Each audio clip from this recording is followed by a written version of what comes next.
trader, perkenalkan nama saya Anggu Harumsari, saya sebagai trading analis dan di sebelah saya ada Pak Abdul Kamil sebagai teknika analis. Di sini saya ingin bertanya-tanya Pak tentang pemahaman analisis dasar teknikal. Baik Pak, saya akan bertanya tentang pemahaman analisis dasar teknikal. Yang pertama, perilaku pihak yang diperdagangkan di pasar atau di market.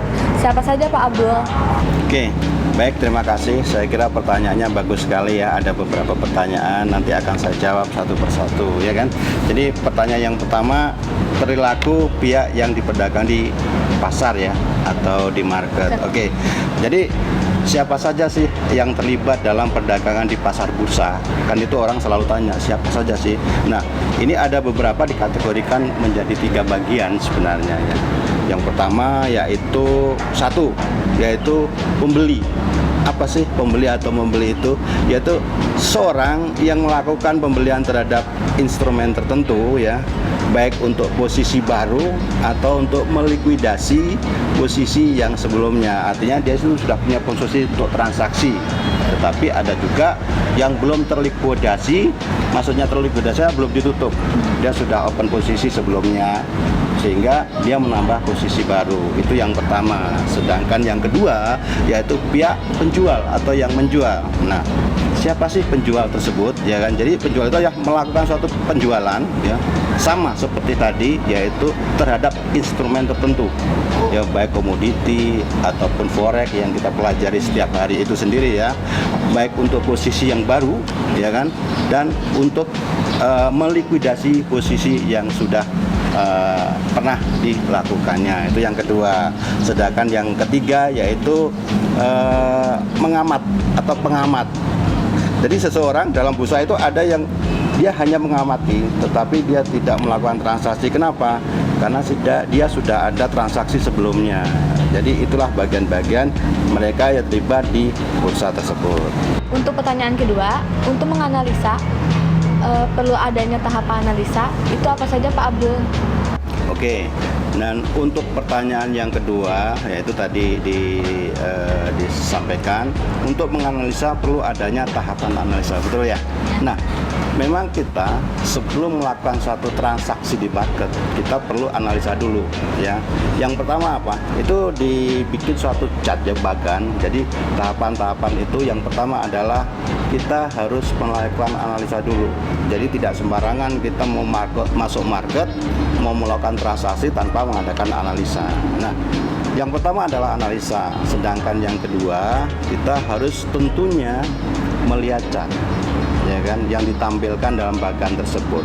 Jadi kita tidak serta-merta biarpun kita analisa, oh ini harga mau naik, harga mau turun, tapi harus ada data yang kita gunakan sebagai referensi, yaitu dengan melihat chart ya. Itu tahapan yang kedua. Sedangkan tahapan yang ketiga ya kan, jadi pertama adalah menganalisa, selanjutnya melihat chart, yang ketiga adalah melihat trennya ya kan. Ketika kita sudah menentukan chartnya, kelihatan oh ya ini trennya naik, oh ya ini trennya turun ya kan, dan disitulah peluang akan ada. Jadi tahapan ketiga kita harus tentukan dulu trennya naik ataupun turun. Kalau trennya naik, berarti potensi untuk transaksi untuk menghasilkan suatu keuntungan yang maksimal adalah transaksi pembelian. Dan sebaliknya, kalau dalam kita tadi terlihat atau datanya itu kelihatan trennya turun, maka transaksi yang terbaik atau mempunyai potensi maksimal untuk mendapatkan keuntungan adalah melakukan transaksi jual dulu. Nah, itu tahapan-tahapan yang harus kita pahami. Jadi kita harus menganalisa, melihat chart, lihat trennya, di situ ada peluang baru transaksi. Itu yang bisa saya sampaikan. Pertanyaan selanjutnya, untuk memahami hal tersebut, apa saja asumsi yang ada di market? Oke, baik. Dan untuk yang pertanyaan ketiga ya, untuk memahami ya, mengetahui tentang analisa teknikal itu ada 3 asumsi dasar ya. Itu harus kita pahami. Yang pertama apa? Yang pertama adalah market discount everything. Artinya apa?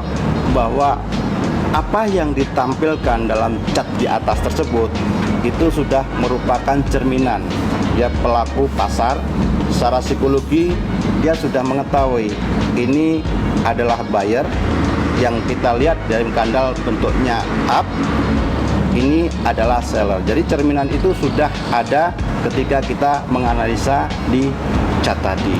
Itu yang pertama, asumsi yang pertama ya. Sedangkan yang kedua adalah price move in trend. Artinya apa? Bahwa harga itu sebenarnya kecenderungan bergerak sesuai dengan trennya. Artinya ketika kita melakukan suatu transaksi, jangan pernah melawan trennya. Kalau misalkan ini trennya kan naik, ya jangan melakukan transaksi jual dulu. Pasti ada nantinya, ada titik di mana harga itu akan mengalami kejenuhan atau over ya, baik overbought ataupun oversold.